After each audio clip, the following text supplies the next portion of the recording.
O anak, ito tikman mo. Masarap ito. Tay, dugo po yan ng kawawang sanggol. Kawawa naman po siya. Bakit niyo po siya kinatay? Reklamo din Totoy nang iabot ng kanyang ama ang naisalok nitong dugo sa baon ng niyog. Pilit siyang pinapatikim ng kanyang ama ng sariwang dugo ng sanggol. Pagsisisihan mo ang araw na hindi ka tumikim, anak. Masarap talaga ang karne ng tao. Tsaka kaaway ang tingin ng mga tao sa atin. Kapag tayo mahuhuli nila, ay siguradong tayo ang patay sa kanila. Kasi naman tay, mali naman talaga ang ginagawa ninyo. Natural lang na galit ang mga tao sa ating angkan. Dahil malaking banta tayo sa kanilang buhay. Kaya nga anak, huwag na tayong makipagmabutihan pa sa kanila. Ganoon din naman. Kaaway pa rin naman ang turing nila sa atin. Hindi umimik si Totoy. Sa kanyang isipan ay hindi siya gagaya ng kanyang mga magulang. Ngunit, isang umaga ay nagising si Totoy sa samyo ng napakasarap na ulam na sa pagkakaalam niya ay sa tuwing okasyon lang iyon maamoy. Kanino kayang kaarawan ngayon? Tanong niya sabay bangon at pumunta na ng kusina. Nay, anong okasyon po? Tanong kaagad niya dito. Gising ka na pala anak. Halika, masarap itong ulam na niluto ko ngayon. Si tatay mo ang nagpaluto nito para daw sa iyo. Nakangisi siyang umupo at tinumpisahan ng lantaka ng pagkain na nasa kanyang harapan. Sarap nito, Nay. Sige lang anak, kain ka lang ng kain. May nagpakatay ba ng baboy sa ating mga kapitbahay, Nay? Wala naman anak. Bakit mo naman naitanong iyan? Paano nyo nailuto ito kung walang nagpakatay? Ngumiti lang ang ginang na tinignan ng anak. Ginulo-gulo ang kanyang buhok. Habang walang tigil sa pagkain at halos nangangalahati na ang kanyang plato nang pumasok ang kanyang ama. Kumain ka na pala anak. Oh, paano? Masarap ba? Oo tay. Malapit ko nang maubos ang inihain ni nanay sa akin. Yun naman pala. O di ba nga, sabi ko sa'yo, masarap ang karni ng tao. Malaman at malinamnam. Higit sa lahat, nagbibigay ng lakas sa atin ang mga tao. Napatigil si Totoy sa pagkain. Nais man niyang iluwa lahat ang kanyang kinain ay wala na. Tapos na niyang na-enjoy ang pagkain at ginamnam ang sarap ng lasa ng karne ng tao. Tay naman, Nay, bakit niyo to ginawa? Nilinlang niyo po ako. Napakasamang impluwensya niyo. Sana lang kung nais niyong maghasik ng lagim, kayo na lang. Huwag niyo na akong idamay. Wala na anak. Tapos mo nang makain. Alam mo bang hahanap-hanapin mo yan ngayong naumpisahan mo ng kainin? Kwento ng kanyang ama. Napakasamang impluwensya niyo po tay. Pati ikaw Nay. Akala ko ba mga magulang kayo? Bakit niyo ako tinuruan ng maging masama? Halos maiyak na siya ngunit pilit na pinipigilan ang sarili. Huwag ka na kasing magpakabanal Totoy. Walang banal na aswang. Lahat tayo ay nakatakdang maghasik ng lagim. Hindi rin nila masisisi ang mga katulad natin kung bakit pati sila ay naging pagkain na sa ating paningin. Mapanghamak ang ilan sa kanila. Hindi lang tayo ang abusado, ngunit maging ang mga tao rin. Noong unang panahon, hindi naghahasik ng lagim ang ating angkan. Nakokontento lang sila sa mga ligaw na hayop at kung ano-ano pang nakapaligid sa kanila na alaga. Ngunit napakalupit ng tao. Nakita nila ang isa sa ating angkan. Ayun, hinuli at sinilaban.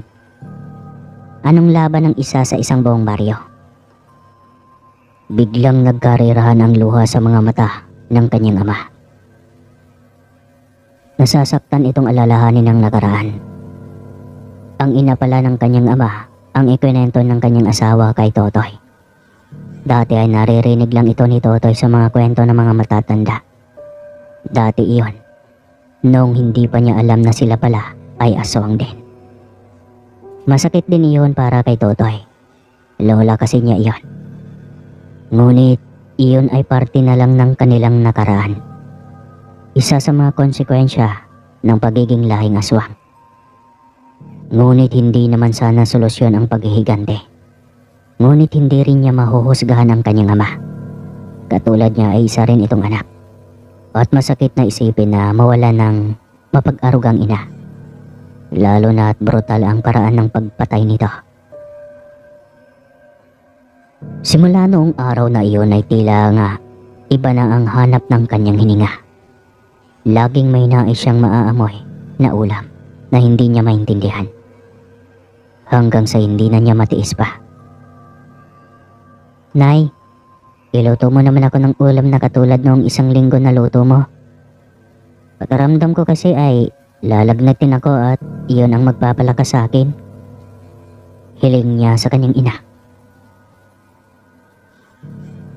Sa murang edad ni Totoy ay natuto siyang kumain ng karne ng tao. Hanap-hanap na niya ito. Hanggang sa lumakas siyang nasasanay na sa paggamit ng mahikang itim at nagkaroon na rin ng mutya. Iyon ang ginagamit niya. Kaya bigla na lang siyang nagiging invisible sa mga mata ng normal na tao. Maging ang pag-iibang anyo na minsan ay bigla na lang siyang nagiging aso. Turo rin iyon ng kanyang ama. Hanggang sa mamihasan na siya sa pagiging aswang. Sanay na siyang mamiktima. At ang dating hanap-hanap na nilutong karne ng tao ay nagiging hilaw. Kasalanan ba niya kung naging masamang aswang siya? Gayong turo iyon ng mga magulang niya. Masamang impluensya ba sa kanya ang kanyang mga magulang? Gayon ito na talaga ang sumpa na nananalaytay sa kanilang dugot angkan. Anak, gumaya ka at may lakad tayo. Utos ng ama ni Totoy. 21 na siya noon at kakatapos lang ang birthday. Saan tayo pupunta, tay? Sa bahay ni Aling Usma. Sino yun? Siya ang pinakamatandang aswang ng ating angkan. Hindi siya lumalabas ng bahay kapag araw. Takot siya sa liwanag dahil ang dugo niya ay puro. Walang halo ng dugo ng tao kagaya natin. Ang lolo mo kasi noon ay hindi aswang. Kaya ako, may dugong tao at ikaw naman ay meron din na nananalaytay na rin sa'yo. Anong koneksyon sa pagpunta natin doon, tay? Kasi anak, ay gusto kong matutunan mo ang maraming uri ng mahikang itim na alam ni Ulang Isma. Para na rin sa protection mo, anak. Patungo na kami sa katandaan ng nanay mo at balang araw ay wala nang poprotekta sa'yo kundi ang sarili mo lang din. Maaaring naging masamang impluensya kami sa buhay mo, subalit gusto ko lang naman ay yakapin mo ang ating tunay na katauhan.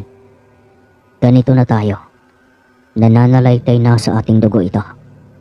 Walang paraan para matakasan natin ang ating katauhan. Isinilang tayong aswang. Mamamatay tayong aswang, anak.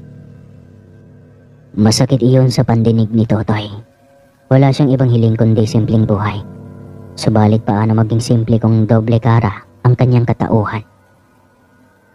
Sa gabi ay halimaw, sa araw ay tila maamong tupa. Hindi makabasag pinggan. Matagal na niyang tanggap na iyon na talaga ang kanyang buhay. Kaya pumayag siyang sumama sa bahay ni Ulang Isma. Marami itong naiturong paraan kung paano linlangin ang tao. Gaya ng pagnanakaw ng katawan ng isang na aswang at palitan ng katawan ng saging. Maraming masasamang impluensya subalit kailangan niyang matutunan dahil balang araw, ang mga ito ay lilisan at sila na ang bagong sibol, ang magpapatuloy pa sa mga naumpisahan ng paghasik ng lagim ng mga katulad nilang aswang. Hanggang sa hindi inaasahang pagkakataon ay tumibok ang puso ni Totoy sa isang dayong teacher sa kanilang lugar. Noong una ay pinilit niyang baliwalain iyon, kahit pa alam niyang marami siyang kaagaw, dahil maraming umiidolo sa dalaga. Tila tinutokso pa yata siya ng tadhana. Sa dami kasi ng pwedeng mangupahan sa katapat ay ang tao pa talaga na kanyang iniiwasan. Anak, ba't pa na yung silip mo sa katapat na bahay? Tanong ng kanyang ama na nakasilip na rin. Wala naman, tay. Anong wala? Patingin nga. Abay, may nakatira na pala dyan. Si tatay talaga.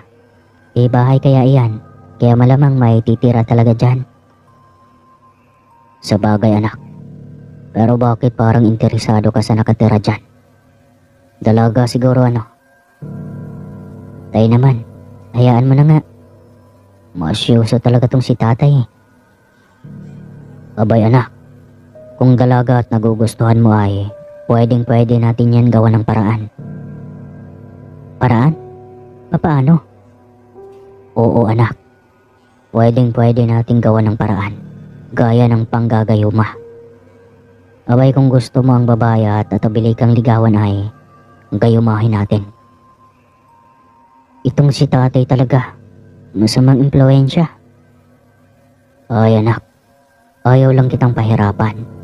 Kung may mabilis na paraan naman, bakit ka pa magtitiis? Napaisip siya sa sinabi ng ama. Maraming nagkandara pa sa dalaga at maaring isa siya sa mga marereject kung susubok siyang manligaw. Kaya isahan na lang ang sa utak niya. Iyon ay bigyan ito ng tsokolate. At doon ay ilalagay niya ang gayoma na sinasabi ng kanyang tatay. Ano na anak? Gusto mo ba talaga ang babaeng iyon? Opo tay. Maaari mo kaya akong tulungan? Sus, simpleng bagay lang iyon anak. Napangiti siya at natatanunan niya ang tagumpay. Unang pag-ibig na sumibol sa kanyang puso at aminado siyang wala man lang siyang ideya kung paano ligawan ng isang dalaga. Bahala na. Basta bibili lang siya ng tsokolate at bulaklak. Iyon ang magiging tanda na nililigawan niya ang isang dalaga.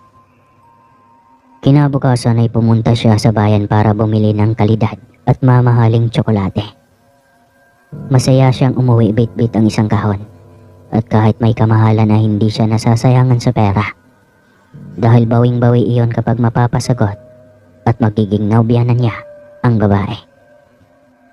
Tay, anong ilalagay mo sa tsokolate para magayuma ko ang dalaga dyan sa tapat? Sabik na tanong niya sa kanyang tatay pagdating ng bahay. Tsokolate? Bakit may ganyan pa?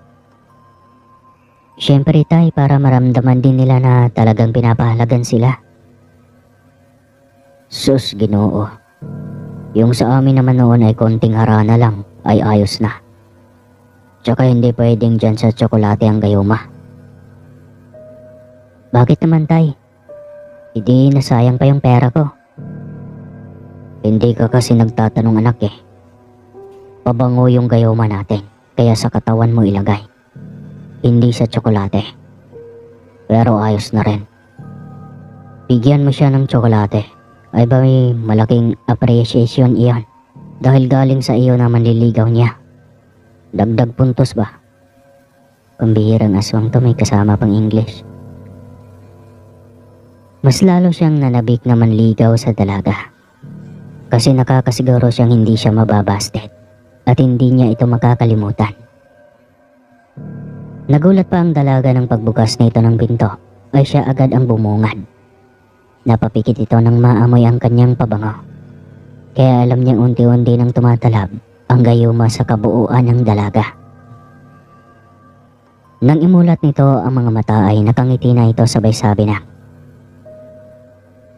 "Ang bango mo naman, Ginoo. Pasok ka." Alok nito. Abot langit ang ngiti ng binata pagkapasok sa loob. Iniabot niya rito ang isang kahon ng tsokolate. Naku, salamat. Nahihiyang sambit niya rito. Ako nga pala si Totoy. Bagong lipat ka kasi rito kaya gusto sana kitang makilala. Oo. Ako din pala si Welma. Kakaumpisa ko lang kasi magturo sa eskwelahan ng elementarya. At malamang ay bibilhin ko na itong bahay. Ang layo pa kasi kung doon pa ako uuwi sa probinsya namin. Dito ako kinuhang regular na teacher ng elementarya. Nako, magandang balita yan. Ibig sabihin ay lagi-lagi kitang makikita dito. Naku, salamat naman. Sabi nga ng iba ay delikado raw dito dahil maraming aswang. Hindi pa naman ako nakakita ng aswang kaya ayaw kong maniwala. Patubili siyang ngumiti sa bungad na kwento ng dalaga.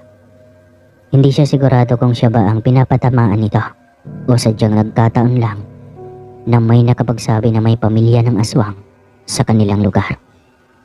Hindi naman kasi lingid sa kanya. Nabantog na ang kanilang angkan sa barayong iyon na mababangis na silang aswang. Ngunit wala siyang pakialam.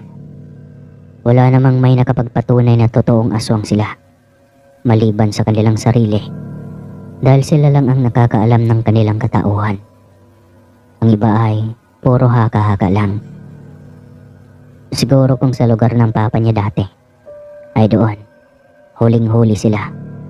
Pero dito, sa lugar ng kanyang ina, ay hanggang haka-haka lang. Ilang sandali pa ay may biglang dumapo sa bakuran ng bahay. Bigla itong humuni ng sobrang bangis na tiktik. Sumunod pa ang huni ng uwak, kaya lalong nahintakutan ng dalaga. Hala, totoo nga sila. Sambit nito sabay subsob ng yakap kay Totoy. Nailing na lamang ang binata. Alam kasi niyang ang mga magulang niya itong nakiisyosyo sa kanyang diskarte. Wilma, oo, totoo talaga ang mga aswang. Pero huwag kang matakot. Andito naman ako. Hindi kita pababayaan. At kung gusto mo, dito na lang ako matulog sa bahay mo. Wika niya rito. Hinintay niyang sumagot ito ng oo. Ngunit nagsisigaw ito sa takot. Dahil nakita nito ang isang nilalang na nakakatakot at nakasilip sa bintana. Naghuhumiyaw sa takot ang dalaga. Sinong hindi magwawala sa sobrang takot kung ang nakikita niya ay napakapangit at kulubot na muka na may nagbabagang mga mata. Idagdag pa ang buhok ng sobrang gulo at mga ngipin na tila ba nangingitim na, ngunit nakausli ang mga matatalim na pangil. Mas lalong nagsusumiksik sa takot ang dalaga sa dibdib ng binata. Huwag kang matakot, Wilma. Ang mga iyan ay sa gabi lang nagpapakita. Tsaka takot din pumasok ng bahay ang mga iyan. Talagang mahilig lang manakot ang mga iyan. Pag-aalo niya rito. Talaga? Nariyan pa ba? Tanong ng nanginginig na dalaga sa kanya. Wala na. Ganyan talaga ang mga iyon. Kaya huwag kang matakot ang hindi ka nila laging bisitahin. Ganyan ang mga yan eh. Namimihasa kapag alam nilang matatakutin ka. Ngunit kapag alam nilang matapang ay hindi naman sila bumabalik sa bahay na iyon. Tumangaw lang ito at lumayo ng konti sa kanya. Pasensya na. Ayos lang. Buti na lang pala at nadalaw ako dito. Oo nga. 3 linggo pa lang ako dito ngunit pagaramdam ko ay gusto ko nang mag-resign. Bakit naman? Nakakatakot ang lugar. Ayoko na. Mamamatay ako sa nervyos dito. Naku, hindi naman ganyan yun. Nagkataon lang ang lahat. At saka, nandito ako para sa'yo. Huwag ka nang matakot. Pero paano naman kung may isang araw na wala akong kasama? Tapos biglang aatake ang mga iyon. Tsaka ang malala ay makapasok pa dito sa loob dahil hindi naman matibay ang dingding. Humihikbi na ito sa kakaiyak. Naku, masyado ka lang abansing mag-isip, alam mo yon. Sinabi ko naman sa'yo, hindi ba? Nandito ako. Kung gusto mo, asawahin na lang kita para wala ka ng pangamba. Grabe, asawa agad. Walang pag-alinlangan na pumayag ang dalaga. Nasasayangan ito sa trabaho na nag-umpisa ng umusbong, kaya para sa trabaho ay napilitan itong makipagrelasyon kay Totoy. Para lang may makasama ito gabi-gabi sa bahay nito. Dahil na rin sa gayuma na bigay ng tatay ng binata, kung kaya't mabilis itong napapayag. Nabigla na lamang ang pamilya ni Wilma nang dalhin ito si Totoy sa kanilang bayan at ipinakilala bilang nobyo. At mas ikinagulat ng ama nito nang sabihin nitong nais nitong maikasal agad sa West sa lalong madaling panahon. Teka lang Wilma ha, kakaumpisa mo pa lang ng trabaho sa bayang iyon. Pag-iisang buwan ka pa lang doon, ay may nobyo ka na kaagad. Ang malalapay, gusto mo nang magpakasal sa West. Teka lang, nakakahalata na ako. Tinakot ka ba ng lalaking ito? Sagutin mo ng totoo ang tanong ko. Galit na tanong ng ama nitong si Mang Pilo. Tay naman, bakit naman ako tatakutin ni Totoy? Talaga lang na mahal ko siya, tatay. Mahal? Anak naman. Kamahal-mahal ba ang mukha ng lalaking ito? Tay naman Abay, mas gwapo po ako ng isang paligo sa iyo noong kapanahunan mo, Mang Pilo. Sambit ni Totoy. Totoy, tumahimik ka. Abay, walang hiya to ha. Iyan ang gusto mong mapangasawa, Wilma? Hindi ako papayag. Galit na sigaw ni Mang Pilo. Mang Pilo naman, biro lang po iyon. Baliktad pala. Ikaw po pala yung lamang. At saka Mang Pilo, di pa po ako nakapag-abot ng pasalubong sa'yo. Wika ni Totoy rito. Meron ba? Galit pa ring tanong nito. Ay opo, eto isang bote ng alak. Sabay dukot mula sa likod. Ayan naman pala kung kanina mo pa ito inaabot, day sana kanina pa natapos ang usapan. Kailan ba ang balak niyong magpakasal? Tanong nito sa binata. Ayun, nadali rin.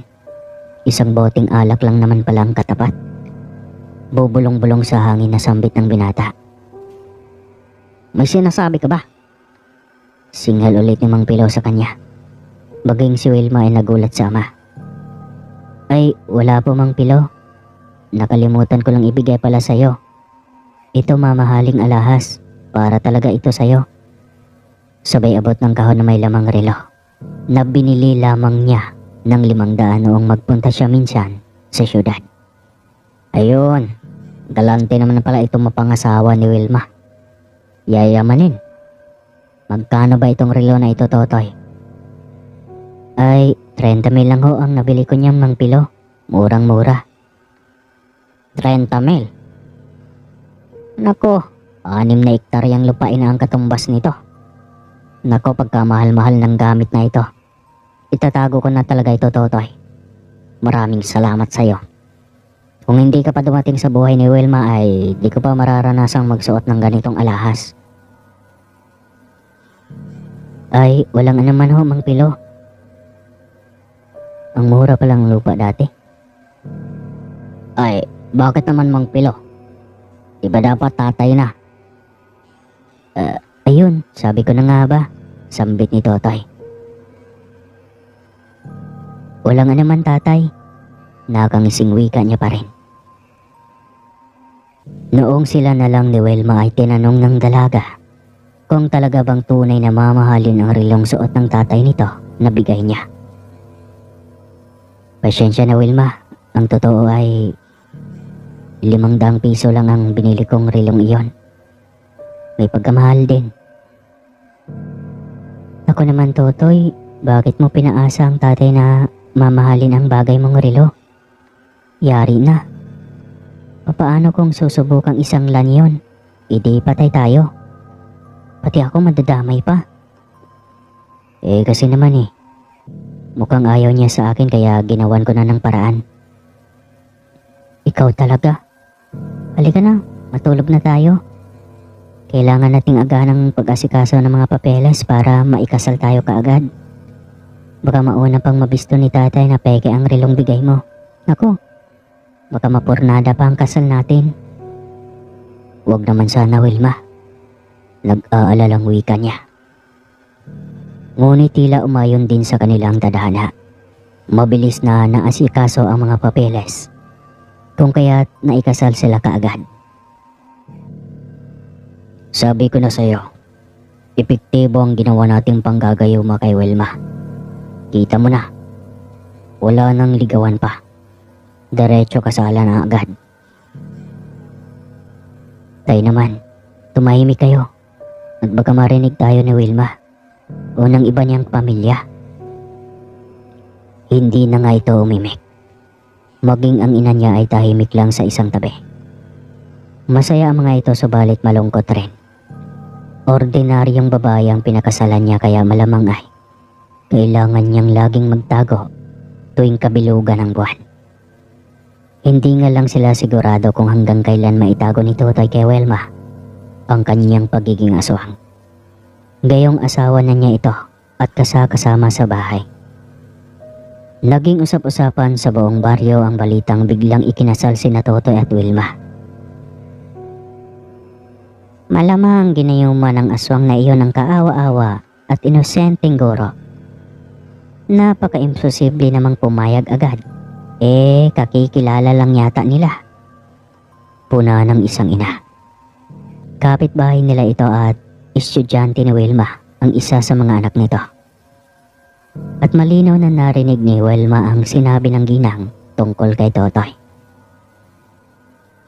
Ale, bakit niyo tinawag na aswang ang asawa ko? May nakita ba kayong tao na karga-karga ng asawa ko? Porket ganon ang mukha niya, aswang agad? Pwede ko kayong kasuhan. Moral damage ang mga bibog ninyo. Saway ni Wilma sa mga ito. Sakto ring palapit si Totoy dahil sinusundo siya sa eskwelahan. Bakit? May problema ba, Wilma?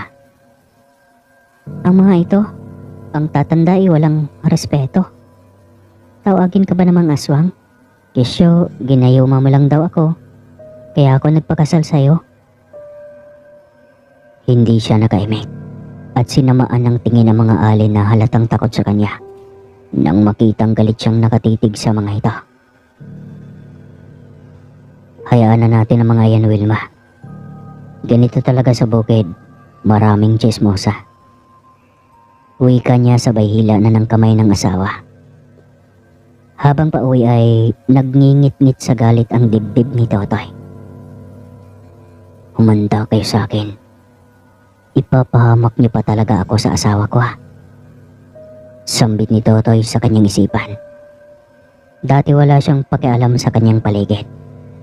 Bakit naman niya gagawin ang makialam sa buhay ng iba? Subalit na pagtanto niyang kalat na yata talaga sa buong baryo ang kanilang angkan na isa sa mga mababalasik na aswang ng lugar. Kasalanan ba niya?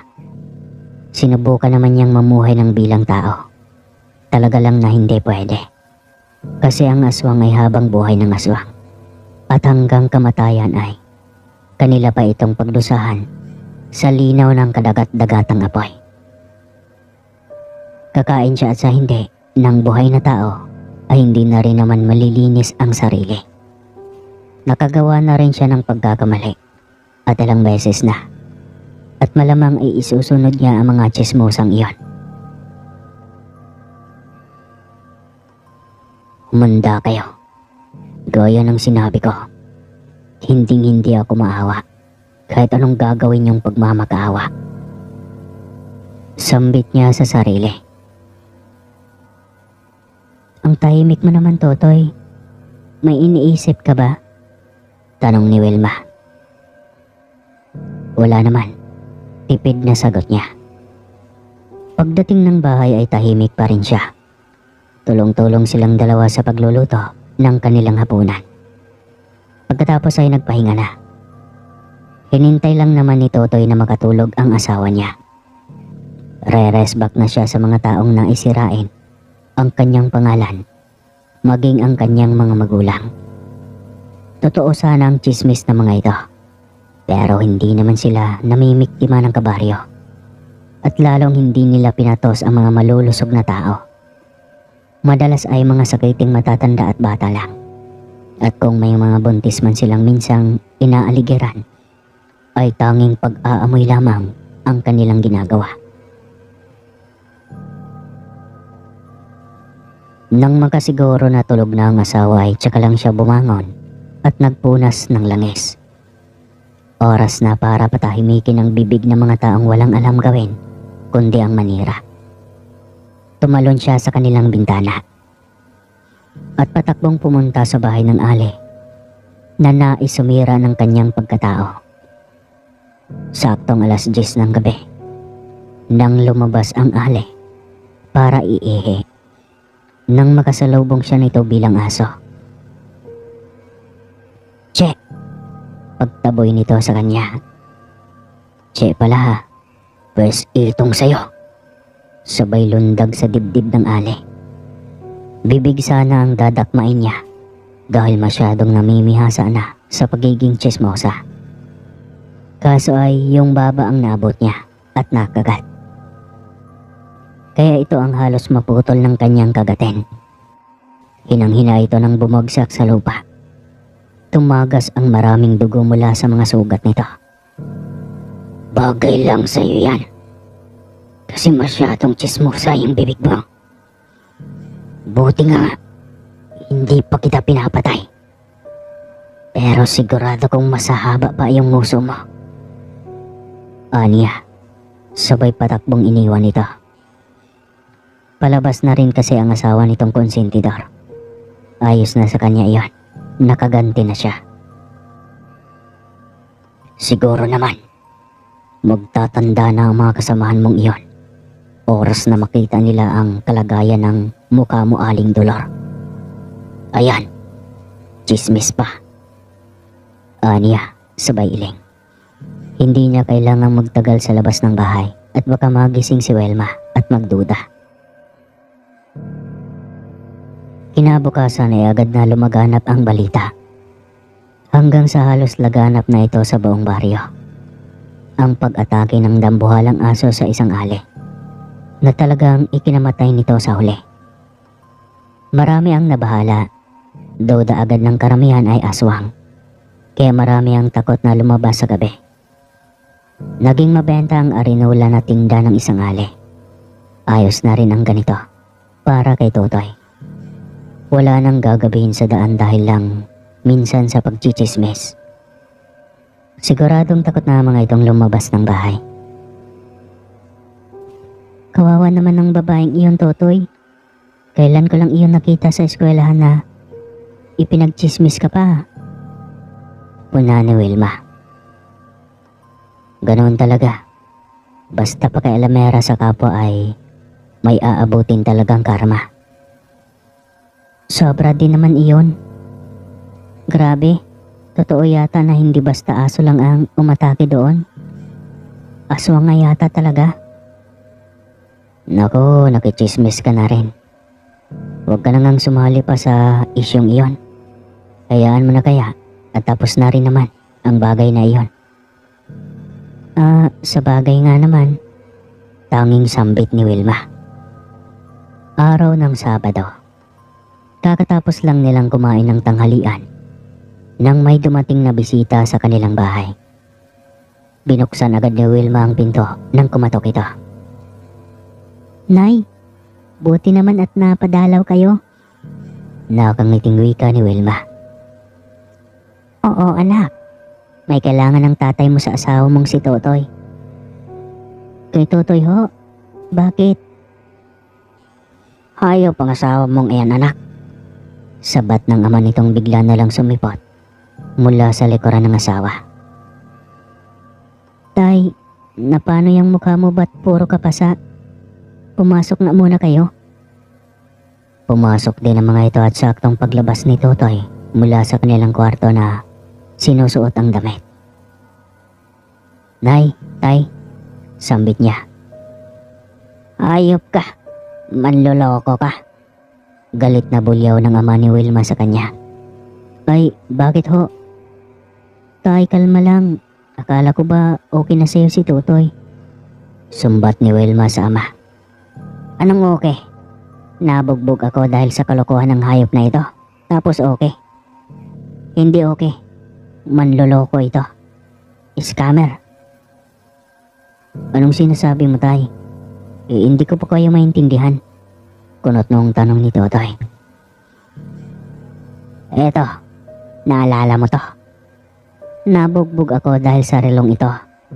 Napagkamalan akong scammer dahil sa kalokohan mo." Nagulat si Totoy nang ipinakita nito ang bigay niyang relo. "Bakit? Anong ginawa mo, tay?" tanong ni Wilma. "Ibarter ko sana sa lupa para sa sakahan. Yun pala ay peke ang relong ibinarter ko. Napahiya na ako. Nabugbog pa ako." Galit na galit itong nakatitig kay Totoy, habang tila na estatwa naman si Totoy at tila hindi makagalaw sa pagkapahiya sa kanyang mga biyanan. "Pasensya na po, tay. Pwede ko namang palitan ng pera na lang." "Tapos, peke pa rin?" Hindi na ho. Sinisiguro ko sa iyong totoo na ito. Sandali lang ho at kukunin ko." "Siguraduhin mo lang na tunay. Dahil kung hindi, sisilaban ko yan na kasama ang katawan mong hinayupa ka." "Tay naman, sobra mo naman kung murahin si Totoy. Asawa ko pa rin po siya. Bigyan niyo naman ho ako ng respeto." Manloloko to eh. Paano bang respetuhin? Ako nga na ama mo. Di niya respeto. "Pasensya na po, tay. Hindi na yun mauulit pang muli." Tumalikod na siya para kunin ang pera at ibigay iyon sa kanyang biyanan. "Ito po, tay. Matagal ko na itong inipon. Ibili niyo ho ng lupa." Magalang na wika niya, sabay abot ng makapal na perang nagkakahalaga ng 100,000. "Makapekay na naman iyan." Galit na singal ng matanda. Hindi ho. Kaya niyo na pong bumili ng malaking lupa ang perang iyan, tay." Mabilis na sagot ni Totoy. "Pag ako nabugbog ulit dito ha, mapapatay na talaga kita. Tandaan mo yan." Agad siyang tumango. Napaisip tuloy siya kung tunay nga ba ang mga perang naiimbak niya. Pero sigurado siyang tunay iyon at matagal na niyang naitago ang mga iyon. "Dumito muna kayo ng 1 linggo, nay, tay. Nang makasama ko naman kayo." "Nako anak, paano ang mga kapatid mo doon?" "Malalaki na po ang mga iyon, nay, tay. Minsan lang naman kayong nagagawi rito." Reklamo ni Wilma. "Nako, sana lang hindi masagap na mga ito ang balitang tungkol sa aming mga angkan." Sa utak ni Totoy. Alam niyang hindi ang mga ito titigilan ni Wilma hanggat hindi papayag. At hindi nga ang mga ito umalis. Tumira pa ng 1 linggo sa kanilang baryo. 3 araw pa lang ay may nasagap na kaagad na balita ang ina ni Wilma. "Totoy, alam mo ba ang sabi ng isang ali sa akin kanina noong maglaba ako sa balon?" "Oh, bakit naman po, nay?" "Sabi ay mag-ingat daw kami. Kasi ang angkan mo raw ay angkan ng mga mababangis na aswang sa baryong ito." Kwento ng ginang. Hindi kaagad na imik si Totoy. Talagang sikat na silang aswang sa lugar at nakakahiya ito sa kanyang mga biyanan. "Sumagap ka na naman ng isang chismis, nay. Naku, huwag kang magpaniwala sa mga chismosa dito." Wala kang mapapala sa mga tao rito. Kasi naman, buntis pa lang yung tao. Pero sa kwento nila ay nanganak na. Kaya huwag kang magpapaniwala sa mga iyon. Biglang sabat ni Wilma. Ganoon pala ang mga tao dito, anak. Oo, Nay. Kaya huwag mong paniwalaan. Kung totoo man ay di sana nakainan nila ako. Dagdag pa ni Wilma. Pasensya na, Totoy. Naku naman ang mga tao dito. Kung makapagsalita ay talagang mabubuhay ang patay. Reklamo ng Ale.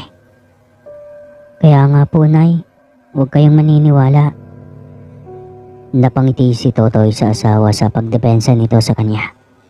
Kaya mas lalo niya itong minahal ay lagi siyang dinedepensa nito.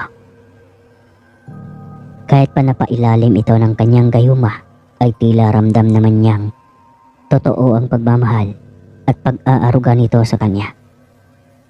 Isa lang naman ang hiling niya palagi, ang wag mabisto, na ginayuma lang niya ang asawa.